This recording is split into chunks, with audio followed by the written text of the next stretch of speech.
कड़वा वचन। सुंदर नगर में एक सेठ रहते थे। उनमें हर गुण था, नहीं था तो बस खुद को संयम में रख पाने का गुण। जरा सी बात तो वे बिगड़ जाते थे। आसपास तक के लोग उनसे परेशान थे, खुद उनके घर वाले तक उनसे परेशान होकर बोलना छोड़ देते।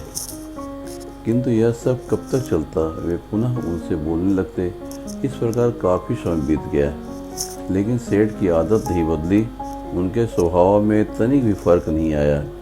अनंतः एक दिन उसके घर वाले एक साधु के पास गए और अपनी समस्या बताकर बोले, महाराज, हम उनसे अत्यधिक परेशान हो गए हैं, कृपया कोई उपाय बताइए। तब साधु ने कुछ सोचकर कहा, सेठ जी को मेरे पास भेज देना। ठीक है महाराज कहकर सेठ जी के घर वाले वापस लौट गए। घर आकर उन्होंने सेठ जी को अलग अलग उपायों के साथ उन्हें साधु महाराज के पास ले जाना चाहा, किंतु सेठ जी साधु महात्माओं पर विश्वास नहीं करते थे, अतः वे साधु के पास नहीं आए। तब एक दिन साधु महाराज स्वयं ही उनके घर पहुंच गए।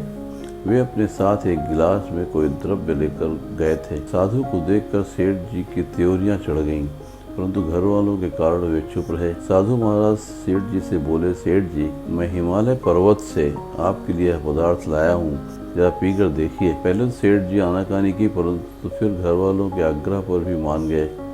उन्होंने द्रव्य का गिलास लेकर मुंह से लगाया और उसमें मौजूद द्रव्य को जीभ से चाटा। ऐसा करते उन्होंने सड़ा सा मुंह बनाकर गिलास होठों से दूर कर दिया और साधु से बोले, यह तो अत्यधिक कड़वा है, क्या है यह? अरे आपकी जवान जानती है कि कड़वा क्या होता है, साधु महाराज ने कहा। यह तो हर कोई जानता है। कहते समय सेठ ने रहस्यमय दृष्टि से साधु की ओर देखा। नहीं, ऐसा नहीं। अगर हर कोई जानता होता तो इस कड़वे पदार्थ से कहीं अधिक कड़वे शब्द अपने मुंह से नहीं निकालता। सेठ जी एक पल को रुके और बोले, सेठ जी, याद रखिए, जो आदमी कटु वचन बोलता है वह दूसरों को दुख पहुंचाने से पहले अपनी जुबान को गंदा करता है। सेठ समझ गए कि साधु ने जो कुछ कहा है उन्हें लक्षित करके कहा है। वह फौरन साधु के पैरों में गिर पड़े।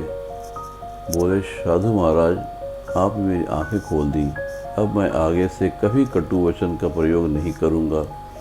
सेठ के मुंह से ऐसा वाक्य सुनकर उनके घर वाले प्रसन्नता से भर उठे। तभी सेठ जी ने साधु से पूछा, किंतु महाराज, यह पदार्थ जो आप हिमालय से लाए हो वास्तव में है क्या? साधु मुस्कुराकर बोले, नीम के पत्तों का अर्थ क्या? सेठ जी के मुंह से निकला और फिर वे धीरे से मुस्कुरा दिए।